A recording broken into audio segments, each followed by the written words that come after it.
Sustainability is a response to our human acknowledgement that we are living beyond our means. We're using more of our natural resources at a faster rate than the planet can restore them.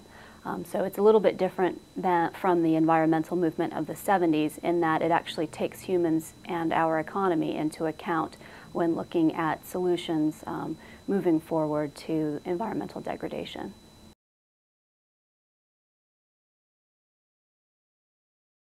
UF established a campus-wide Office of Sustainability 3 years ago to really look at efforts on campus through the operations to make the campus itself more sustainable, to look at ways to integrate sustainability as a concept and a movement into the curriculum and into the research that's being done here at UF. And because we're a land-grant institution, we have the opportunity to deliver sustainable living resources out through our extension network as well. So the Office of Sustainability is a little bit like the middle of a bicycle wheel, sort of the hub. The effort is kind of like the bicycle tire, and then there are many, many spokes in the wheel, from purchasing to grounds to energy management to what happens in the classroom. Many people across campus are working to integrate the principles of sustainability into everything that's happening. And so the office is kind of like the middle. Not that we're the center of everything, but that everything flows through us. So we're kind of a hub for information, hub for sharing information, kind of the place where if someone wants to call, we answer the phone. If someone wants to email, we answer emails. We try to provide resources for everyone. So in terms of outreach for sustainability, we are that communication hub, and there are really 3 distinct audiences at UF. There are the students, there are the faculty, and the staff. And when we're talking about communicating sustainability-related messages, we're really talking about supporting behavior change. Somewhat distinct from a traditional social marketing message where you were trying to discourage a large group of people in a population from smoking or discourage them from littering or something like that. We're really targeting distinctly those 3 different groups. We look at everything from reducing waste on campus and recycling to encouraging and supporting behavior changes to use alternative modes of transportation from single occupancy vehicle travel. We're working to support alternative purchasing habits to sort of the traditional buy cheap things that are disposable and throw them away at the end of the day. So we're working to encourage a variety of those kinds of behavior changes. At the same time, we're working with staff who are operational staff to change the way they do their jobs. So that's somewhat a different type of communication campaign. So we're working with a community-based social marketing framework to do that.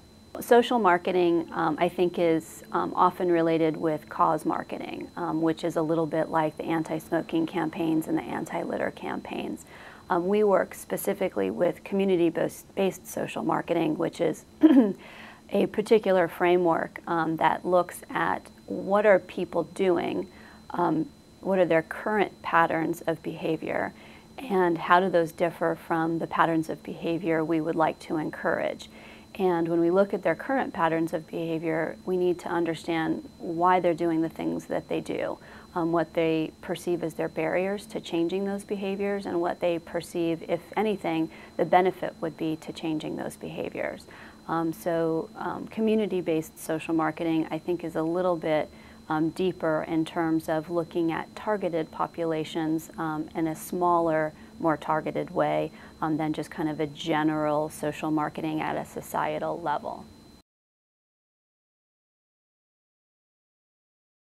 In all of the behavior change campaigns that we endeavor, we're looking to create a new social norm, and I think that's really the overarching goal for sustainability, is a new business as usual, if you will. And it's important for people to feel like, because it's a human endeavor, you know, nature is going to be fine with or without us, and will probably outlast us. I hope not, but that's the reality of it. This is all very human-centered.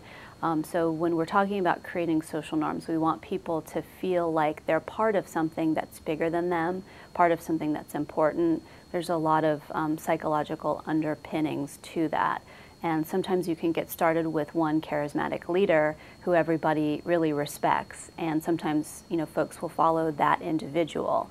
Sometimes they'll just follow, a team of people. So when you're looking at the idea of social diffusion and looking at the leap from, your early adopters to, a larger social norm taking hold, we tend to start with those people who are already bought in.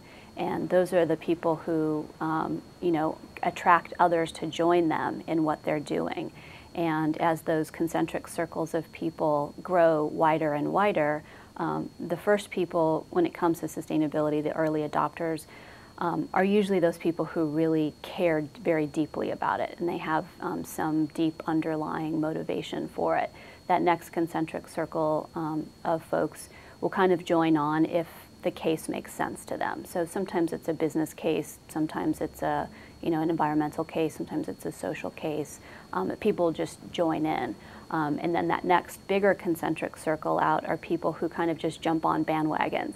And that's okay, and that's when you really see a social norm developing, when folks just say, okay, that's what everyone's doing now, so that's what we'll do. And then there's always a much larger concentric circle on the outside of people who aren't going to change their behavior, and that's okay because we're a diverse society and not everyone's going to do the same thing at the same time, and that's actually part of it.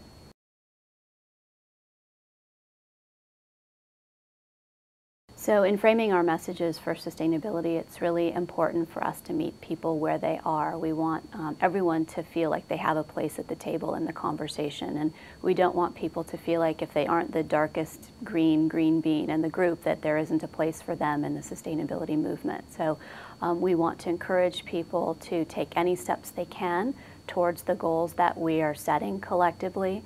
And we want to encourage them and celebrate every success they make along the way. And in trying to craft an umbrella campaign for sustainability, you can see how that would be difficult if we're trying to meet everyone at every place that they are on the spectrum, from doing everything from recycling to composting to riding a bicycle to campus, and those who may just be kind of getting their feet wet and may just be starting to understand why recycling is even important. And so when we tried to create that umbrella campaign, we looked at the 3 different audiences we have on campus: students, staff, and faculty, and did some survey work and then did some focus groups to try to understand what relationship they felt like they had with sustainability, with the campus sustainability movement, so that we could try to craft an umbrella campaign that would bring everybody in, no matter where they were. And it was interesting because we found that there were very few common threads between those 3 groups, and it really ended up, excuse me, that the only common threads that all 3 groups had were the word green and the concept of recycling. And recycling seems to be kind of a gateway behavior that a lot of people are familiar with. They kind of understand why it's important. Most people do it at home. It's something they expect to find when they go into public places. So it was something we could connect with most folks on. The word green, though, it's somewhat misleading because it really is a human activity, so we might call it a brown movement or something else, but greening really seemed to resonate with most people. So we crafted a couple of different logos and messages, and again focus group those. And the umbrella campaign that we finally ended up with is Turn Over a New Leaf. And the brand itself is a leaf that's turning over, and it looks like one of the arrows in the Mobius chasing arrows in the recycling symbol. And it ends up to be something that most people can really relate to.